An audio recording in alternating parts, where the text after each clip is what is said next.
রংপুর শহরের বুক চিরে বয়ে চলা ঐতিহ্যবাহী শ্যামাসুন্দরী খাল পুনরুজ্জীবিত করতে অবশেষে অভিযান শুরু করেছে রংপুর সিটি কর্পোরেশন। একযোগে খালের ৫ কিলোমিটার পরিষ্কার পরিচ্ছন্ন করার মধ্য দিয়ে শ্যামাসুন্দরীর পুনরুজ্জীবন ও সচল রাখার কার্যক্রমে ১৫ পয়েন্টের স্বেচ্ছাসেবী যুব সংগঠন বিডি ক্লিনের ১,০০০ সদস্য সহ সিটি কর্পোরেশনের বর্জ্য ব্যবস্থাপনা শাখার পরিচ্ছন্নতা কর্মীরা অংশ নিয়েছেন।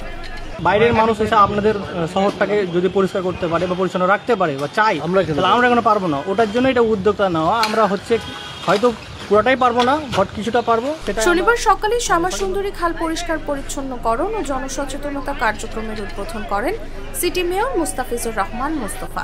উদ্বোধন অনুষ্ঠানে সিটি মেয়র বলেন, পরিচ্ছন্নতার সুফল সম্পর্কে নগরবাসীকে বেশি করে সচেতন করতে সবাইকে কাজ করতে হবে। প্রশাসনিক দপ্তরগুলো আছে, তাই কিন্তু আমাদের সার্বিকভাবে সহযোগিতা করছে। এটা আমাদের জন্য অত্যন্ত ইতিবাচক দিক। আমরা আশা করবো ইনশাআল্লাহ এই বন্ডিং আমাদের রংপুরকে সুন্দর করার জন্য আমরা অগ্রণী ভূমিকা রাখতে পারবো বলে আমরা আশা রাখছি। এ সময় আগামী ৩ মাসের মধ্যে শ্যামাসুন্দরী খাল খনন ও সংস্কার সহ আধুনিকায়নে একটি পূর্ণাঙ্গ প্রজেক্ট ডিজাইন সংশ্লিষ্ট মন্ত্রণালয়ে প্রেরণের জন্য চেষ্টা চলছে বলেও জানান তিনি। এ সময় প্রধান অতিথি ছিলেন বিভাগীয় কমিশনার জাকির হোসেন। আমন্ত্রিত অতিথি ছিলেন রংপুর রেঞ্জ ডিআইজি আব্দুল বাতেল।